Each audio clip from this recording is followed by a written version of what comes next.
औज़ुबिल्लाहिमिनश्शैतानिर्रजीम बिस्मिल्लाहिर्रहमानिर्रहीम। अस्सलाम वालेकुम डियर स्टूडेंट्स।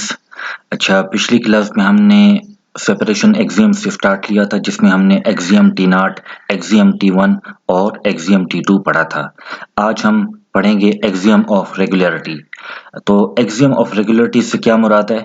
जिस तरह हम कोई भी टोपोलॉजिकल स्पेस ले लें तो हम कहेंगे कि वो topological space axiom of regularity को सेटिस्फाई करेगी अगर उस टोपोलॉजिकल स्पेस में हम तमाम ऐसे क्लोज सेट्स ले लें जिसमें एक पॉइंट x जो है वो ना बिलोंग करता हो। तमाम, ये याद रखें, तमाम क्लोज सेट्स ले लें जिनमें एक मखसूस पॉइंट x ना बिलोंग करता हो। तो उसके लिए फिर हमारे पास डिसजॉइंट ओपन सेट्स u और v एग्जिस्ट करनी चाहिए। यहाँ तक कि a हमारे पास u का सबसेट होगा, x v में मौजूद होगा और u और v क्या होंगे? डिसजॉइंट होंगे। दोबारा से बता दूं, तमाम क्लोज सेट्स ऐसे हम लेंगे जिसमें एक मखसूस पॉइंट x नहीं होगा मौजूद। तो उसके लिए फिर हमारे पास डिसजॉइंट ओपन सेट्स u और v एग्जिस्ट करने चाहिए। यहाँ तक कि a u का सबसेट होगा, x v में मौजूद होगा और u और v क्या होंगे? डिसजॉइंट होंगे हमारे पास। ठीक है। अगर टोपोलॉजिकल स्पेस हमारे पास एक्सियम ऑफ रेगुलरिटी को सेटिस्फाई करती है तो ऐसी टोपोलॉजिकल स्पेस को हम क्या बोलेंगे? रेगुलर स्पेस बोलेंगे। ठीक है। तो इस पर हम एग्जांपल्स करते हैं। पहले हम वही एग्जांपल ले लेते हैं कि हम वही स्काई स्पेस ले लेते हैं हम कि x ए बी के बराबर, उस पर टोपोलॉजी डिफाइन है। अच्छा, जब भी आपको कहा जाए कि आप चेक करें कि आया एक topological space axiom of regularity को सेटिस्फाई करती है या नहीं, तो फिर आपने सबसे पहले उस टोपोलॉजिकल स्पेस में क्या करना होगा? क्लोज सेट्स मालूम करने होंगे। ठीक है, आपने क्लोज सेट्स चेक करने होंगे। तो इस टोपोलॉजिकल स्पेस में क्लोज सेट्स कौन से होंगे? x b और mt, जो यहाँ पर थोड़ा सा नहीं नजर आ रहा, लेकिन x b ये तो आप खुद भी आप जानते हैं कि इस टोपोलॉजिकल स्पेस में क्लोज सेट्स क्या हैं? a x b और mt हैं। ठीक है। फिर एक और बात मैं आपको बता दूं, ये जो कंडीशन है ना, ये पूरी कंडीशन, ये आपने तमाम ऐसे क्लोज सेट्स के लिए चेक करनी होंगी जिसमें वो मखसूस पॉइंट x नहीं होगा मौजूद। मतलब ऐसा ना हो कि आप सिर्फ एक क्लोज सेट के लिए आप चेक कर लें और आप कहें ठीक है। नहीं, आपने तमाम क्लोज सेट्स के लिए चेक करना होगा जिसमें वो मखसूस पॉइंट नहीं होता मौजूद। ठीक है। तो सबसे पहले हम ले लेते हैं a को b के बराबर, और पॉइंट इसमें कौन सा नहीं है मौजूद इस टोपोलॉजिकल स्पेस का? इसमें पॉइंट a सेट a में नहीं मौजूद। पॉइंट a सेट a में नहीं मौजूद, तो अब देखें, आया इसके लिए हमारे पास कोई ओपन सेट एग्जिस्ट कर रहे हैं? तो देखिए, हमारे पास जो ओपन सेट्स एग्जिस्ट कर रहे हैं वो है a और x। यहाँ तक कि a जो है वो x का सबसेट है और a जो है वो सेट a में मौजूद है। मतलब इस सेट a के लिए जिसमें मखसूस पॉइंट a नहीं मौजूद, उसके लिए हमारे पास सेट a और x एग्जिस्ट कर रहे हैं। यहाँ तक कि a जो है वो x का सबसेट है और पॉइंट a जो है वो सेट a में मौजूद भी है, लेकिन a और x आपस में डिसजॉइंट नहीं है। मतलब अगर आप इस कंडीशन को देख लें कि ये जो एक्सियम ऑफ रेगुलरिटी की कंडीशन है, उसका तकरीबन यहाँ तक जो हिस्सा है वो तो सेटिस्फाई हो रहा है, लेकिन डिसजॉइंट वाली बात सेटिस्फाई नहीं हो रही हमारे पास। मतलब एक तरह से ये कंडीशन फुली सेटिस्फाई नहीं हो रही। तो मतलब इस बात का ये हुआ कि इस क्लोज सेट के लिए एक्सियम ऑफ रेगुलरिटी की कंडीशन फुली सेटिस्फाइड नहीं हो रही। तो अब इस क्लोज सेट के लिए कंडीशन नहीं सेटिस्फाई हो रही, तो बकिया क्लोज सेट्स के लिए फिर चेक करने की कोई जरूरत नहीं है। ठीक है। तो इसका मतलब क्या हुआ कि x जो है वो रेगुलर स्पेस नहीं है। मतलब ये हुआ कि अगर किसी एक क्लोज सेट के लिए भी कंडीशन नहीं सेटिस्फाई होती है एक्सियम ऑफ रेगुलरिटी की, तो वो टोपोलॉजिकल स्पेस पर क्या होती है? रेगुलर स्पेस नहीं होती है हमारे पास। ठीक है। फिर हम आते हैं डिस्क्रीट टोपोलॉजिकल स्पेस की तरफ कि हर डिस्क्रीट टोपोलॉजिकल स्पेस क्या होती है? रेगुलर होती है। तो जिस तरह अगेन आप जानते हैं कि हर डिस्क्रीट टोपोलॉजिकल स्पेस में हर set at a time open भी होता है और क्लोज भी होता है। हम ऐसा कर लेते हैं कि इसमें दो मुख्तलिफ पॉइंट्स ले लेते हैं, x और y, और सेट a को x के बराबर ले लेते हैं और इसमें कौन सा पॉइंट मौजूद नहीं है? पॉइंट y इसमें मौजूद नहीं है। तो अब ऑब्वियसली सेट a हमारे पास क्लोज्ड है, क्योंकि जिस तरह आपको बताया कि डिस्क्रीट टोपोलॉजिकल स्पेस में हर set at a time open और क्लोज दोनों होते हैं हमारे पास।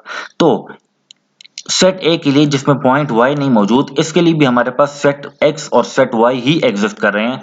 यहाँ तक कि सेट a जो है वो सेट x का सबसेट है, सेट पॉइंट y जो है वो सेट y में मौजूद है और x और y क्या है आपस में डिसजॉइंट है। मतलब एक्सियम ऑफ रेगुलरिटी की कंडीशन सेटिस्फाई हो रही है। जिस तरह मैंने बताया कि हर डिस्क्रीट टोपोलॉजिकल स्पेस में एक set at a time open और क्लोज भी होता है। हमने दो मुख्तलिफ पॉइंट्स ले लिए x और y, सेट a को हमने x के बराबर ले लिया और पॉइंट y जो है वो सेट a में मौजूद नहीं है। तो सेट a तो ऑब्वियसली क्लोज्ड है, तो इसके लिए हमारे पास ओपन सेट्स x और y एग्जिस्ट कर रहे हैं, यहां तक कि a जो है वो सेट x का सबसेट है, पॉइंट y जो है वो सेट y में भी मौजूद है और x और y क्या है आपस में डिसजॉइंट है हमारे पास। मतलब एक्सियम ऑफ रेगुलरिटी की कंडीशन इस क्लोज सेट के लिए सेटिस्फाई हो रही है हमारे पास। तो चूंकि ये क्लोज सेट तो जनरल है, आर्बिट्ररी है एक तरह से, तो इसका मतलब ये हुआ कि एक्सियम ऑफ रेगुलरिटी की कंडीशन तमाम क्लोज सेट्स के लिए सेटिस्फाई हो रही है एक तरह से। तो मतलब क्या हुआ कि हर डिस्क्रीट टोपोलॉजिकल स्पेस पर क्या होगी, रेगुलर होगी। मतलब एक तरह से हर डिस्क्रीट टोपोलॉजिकल स्पेस के लिए एक्सियम ऑफ रेगुलरिटी की कंडीशन सेटिस्फाई होती है तमाम क्लोज सेट्स के लिए। ठीक है, ये एक पर्टिकुलर फिर एग्जांपल अगर आपको बता दिए कि अगर आप चलिए, ये तो जनरल एग्जांपल थी ना डिस्क्रीट टोपोलॉजिकल स्पेस के लिए, ये अब इस पर डिस्क्रीट टोपोलॉजिकल स्पेस पर एक पर्टिकुलर एग्जांपल है कि आप वही x को 1 2 के बराबर ले लो और इस पर डिस्क्रीट टोपोलॉजी डिफाइन कर दो। तो इस पर इसके क्लोज सेट, मतलब जिस तरह आप जानते हो कि हर डिस्क्रीट टोपोलॉजी में ये sets eight a time open है तो एट अ टाइम क्लोज भी होते हैं हमारे पास x 2 1 और 5। ठीक है, अब आप ऐसा कर लो कि सेट a को 2 के बराबर ले लो और पॉइंट, इसमें कौन सा पॉइंट नहीं मौजूद, पॉइंट 1 नहीं मौजूद। तो ऐसा कर लो कि u को 1 के बराबर ले लो और v को 2 के बराबर। अब सेट a भी क्लोज्ड है हमारे पास और u और v भी हमारे पास क्या है, ओपन है हमारे पास। यहां तक कि a जो है आप कह सकते हो कि वो v का सबसेट है, 1 जो है वो सेट u में मौजूद है और u और v क्या है आपस में डिसजॉइंट है। ये नोटेशन आप थोड़ी बहुत चेंज कर सकते हो, नोटेशन से कोई फर्क नहीं पड़ता। लेकिन वही बात कि अगर सेट a आप 2 लेते हो, क्लोज सेट लेते हो जिसमें पॉइंट 1 नहीं मौजूद, तो इसके लिए हमारे पास ओपन सेट्स 1 और 2 ही एग्जिस्ट करते हैं। यहां तक कि a जो है वो किसका सबसेट है, 2 का सबसेट है। 1 जो है वो पॉइंट 1 जो है वो सेट 1 में मौजूद है और ये दोनों सेट्स क्या हैं आपस में डिसजॉइंट हैं। इसी तरह अगर आप सेट a को 1 के बराबर ले लो और पॉइंट 2 इसमें मौजूद नहीं है, तो इसके लिए हमारे पास ओपन सेट्स अगेन 1 और 2 ही एग्जिस्ट करते हैं। यहां तक कि सेट a जो है वो 1 का सबसेट है, पॉइंट 2 जो है वो सेट 2 में मौजूद है और ये दोनों आपस में क्या है, डिसजॉइंट है। इसी तरह अगर आप सेट a को एम्प्टी सेट ले लो और इसमें पॉइंट 1 ले लो और पॉइंट 1 क्या है, इस सेट a में मौजूद नहीं है। पॉइंट 2 भी ले लो तो कोई मसला नहीं है, लेकिन आपने सेट a को एम्प्टी सेट ले लिया। ठीक है, तो सेट a को एम्प्टी सेट ले लिया और सेट इसमें टोपोलॉजिकल स्पेस x का पॉइंट 1 मौजूद नहीं है।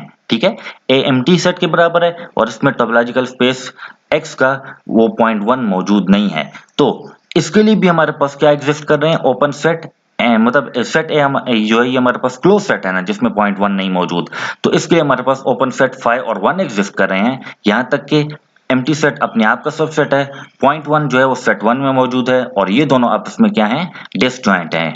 ठीक है, अब देखें हमने कौन कौन से क्लोज सेट्स ले लिए जिनके लिए कंडीशन सेटिस्फाई हो रही है। वो क्लोज सेट्स हैं 5 1 और 2। ये 3 क्लोज सेट्स हैं जिनके लिए कंडीशन सेटिस्फाई हो रही है। अब हम टोपोलॉजिकल स्पेस में ये क्लोज सेट x क्यों नहीं ले रहे, इसमें हम ये टोपोलॉजिकल स्पेस में हम ये close set x axiom of regularity के लिए नहीं ले सकते। याद रखें, एक्सियम ऑफ रेगुलरिटी के लिए आप लोग क्लोज सेट x नहीं ले सकते, मतलब यूनिवर्सल सेट x नहीं ले सकते। हालांकि ये क्लोज्ड है, लेकिन एक्सियम ऑफ रेगुलरिटी के लिए आप मतलब ये एक्सियम ऑफ रेगुलरिटी में आता है कि कंडीशन चेक करने के काबिल ही नहीं है, आप ऐसे बोल सकते हैं। वो क्यों, क्योंकि देखें आप क्लोज सेट x तो ले लोगे, लेकिन इसमें तो हर पॉइंट मौजूद है ना। हमने तो ऐसा क्लोज सेट लेना होता है जिसमें एक मखसूस पॉइंट नहीं होता मौजूद, लेकिन इसमें तो हर पॉइंट मौजूद होगा। तो इसलिए आप इस यूनिवर्सल सेट x को एक्सियम ऑफ रेगुलरिटी की कंडीशन को चेक करने के लिए नहीं कंसिडर कर सकते। मतलब ये उसमें आता ही नहीं है, इसको चेक करने की जरूरत ही नहीं है। ठीक है, मतलब इसको चेक करने के लिए कोई जरूरत नहीं है। बेशक मतलब ऐसा ना हो कि आप ये सोच के कंफ्यूज हो जाओ कि चलो जी ये यूनिवर्सल सेट x के लिए तो ये कंडीशन नहीं सेटिस्फाई हो रही, तो मतलब ये हुआ कि ये डिस्क्रीट टोपोलॉजी रेगुलर नहीं है। तो नहीं, ऐसी बात नहीं है, ये बात गलत है। मतलब आप ऐसा नहीं बोल सकते कि ये यूनिवर्सल सेट x के लिए कंडीशन सेटिस्फाई नहीं हो रही तो फिर ये टोपोलॉजी रेगुलर नहीं है। मैं आपको बता दूं कि एक्सियम ऑफ रेगुलरिटी में की चेकिंग में ही ये यूनिवर्सल सेट x नहीं आता। एक्सियम ऑफ रेगुलरिटी की चेकिंग में ही यूनिवर्सल सेट x नहीं आता। और क्यों नहीं आता? क्योंकि ये तमाम पॉइंट्स को कंटेन करता है और हमने रेगुलरिटी के लिए वो क्लोज सेट लेना होता है जिसमें एक मखसूस पॉइंट ना मौजूद हो, और इस यूनिवर्सल सेट में हर पॉइंट मौजूद होता है। तो खुलासा इस बात का ये हुआ कि ये डिस्क्रीट टोपोलॉजी में एक्सियम ऑफ रेगुलरिटी की कंडीशन हर क्लोज सेट के लिए सेटिस्फाई हो रही है। ये तीनों क्लोज सेट्स के लिए एक्सियम ऑफ रेगुलरिटी की कंडीशन क्या हो रही है? सेटिस्फाई हो रही है। मतलब ऑब्वियसली क्या हुआ कि ये टोपोलॉजी क्या है फिर हमारे पास? रेगुलर है। ठीक है। और एक और बात मैं आपको बता दूं कि ये जो हम कहते होते हैं ना कि पॉइंट x जो है वो सेट A में मौजूद नहीं होना चाहिए, ये बात ध्यान में रख लें कि पॉइंट x जो है वो कहां से लेते हैं हम? पॉइंट x हम इस यूनिवर्सल सेट x से लेते होते हैं। ठीक है। फिर अच्छा, अब हम आते हैं फिर ये इनडिस्क्रीट टोपोलॉजी। ये हर indiscrete topology with more than one point it is regular. तो जगह इनडिस्क्रीट टोपोलॉजी में तो 5 और x ऐसे सबसेट होते हैं जो एट अ टाइम क्लोज भी होते हैं और ओपन भी होते हैं। तो इसमें भी चले हम दो मुख्तलिफ पॉइंट्स ले लेते हैं, x और y। सेट A को हम एम्प्टी सेट कंसिडर कर लेते हैं और इसमें पॉइंट x जो है वो मौजूद नहीं है, तो चूंकि A तो क्लोज्ड हुआ, फिर इसके लिए डिसजॉइंट ओपन सेट्स 5 और x भी हमारे पास एग्जिस्ट करते हैं। यहाँ तक कि A जो है वो एम्प्टी सेट मतलब अपने आप का सबसेट है, पॉइंट x जो है वो सेट x में मौजूद है, और ये दोनों आपस में क्या है? डिसजॉइंट हैं एक तरह से। ठीक है। मतलब इस क्लोज सेट फाई के लिए एक्सियम ऑफ रेगुलरिटी की कंडीशन सेटिस्फाई हो रही है। तो अब दूसरा क्लोज सेट तो x होगा ना, तो उसको तो हम नहीं ले सकते, उसको तो हम चेकिंग की काबिल ही नहीं समझेंगे। तो मतलब क्या हुआ कि इस इन डिस्क्रीट टोपोलॉजी में एक ही क्लोज सेट होता है जिसमें एक मखसूस पॉइंट नहीं होता मौजूद। इवन इसमें पॉइंट y लेने की जरूरत भी नहीं है, इसमें आप सिर्फ एक पॉइंट भी ले लें। ठीक है। मतलब आप एम्प्टी सेट ले लें और ऑब्वियसली इसमें तो कोई पॉइंट मौजूद नहीं होगा, तो बस इसमें पॉइंट x जो है वो मौजूद नहीं है। तो A क्लोज भी है, इसके लिए हमारे पास डिस्जॉइंट ओपन सेट्स एग्जिस्ट भी कर रहे हैं जो कि एम्प्टी सेट और x बजाते खुद हैं। यहाँ तक कि A जो है वो अपने आप मतलब एम्प्टी सेट का सबसेट है, पॉइंट x सेट x में मौजूद है, और ये दोनों आपस में क्या है? डिसजॉइंट है। मतलब एक ही क्लोज सेट है इनडिस्क्रीट टोपोलॉजी में, और मतलब एक ही क्लोज सेट होता है जिसमें कोई पॉइंट मौजूद नहीं होता। दूसरा क्लोज सेट तो हम कंसीडर ही नहीं कर सकते ना x। मतलब ये हुआ कि इनडिस्क्रीट टोपोलॉजी में तमाम क्लोज सेट्स के लिए एक्सियम ऑफ रेगुलरिटी की कंडीशन सेटिस्फाई होती है। जब कंडीशन सेटिस्फाई हो रही है तो मतलब क्या हुआ कि इनडिस्क्रीट टोपोलॉजिकल स्पेस क्या होती है? रेगुलर होती है हमारे पास। आई होप आप लोग समझ रहे होंगे। फिर हमारे पास आता है एक्सियम T3।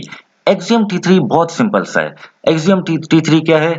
अगर एक topological space at a time regular भी हो और eight a time T1 space भी हो, मतलब एक टोपोलॉजिकल स्पेस अगर eight a time axiom of regularity को भी सेटिस्फाई करती हो और एक्सियम T1 को भी सेटिस्फाई करती हो, तो ऐसी टोपोलॉजिकल स्पेस को हम क्या बोलते होते हैं? T3 स्पेस बोलते होते हैं। ठीक है। Eight a time axiom of regularity और एक्सियम T1, तो फिर ऐसी टोपोलॉजिकल स्पेस क्या होगी? T3 स्पेस होगी। मतलब ऐसी टोपोलॉजिकल स्पेस एक्सियम T3 को सेटिस्फाई करेगी। या डिस्क्रीट टोपोलॉजी के लिए हम चेक भी कर चुके हैं, हम देख चुके हैं कि डिस्क्रीट टोपोलॉजिकल स्पेस रेगुलर भी होती है और T1 भी होती है। मतलब डिस्क्रीट टोपोलॉजिकल स्पेस रेगुलर और T1 दोनों होते हैं, तो इसलिए आप कह सकते हो कि डिस्क्रीट टोपोलॉजिकल स्पेस फिर T3 स्पेस भी है हमारे पास। ठीक है।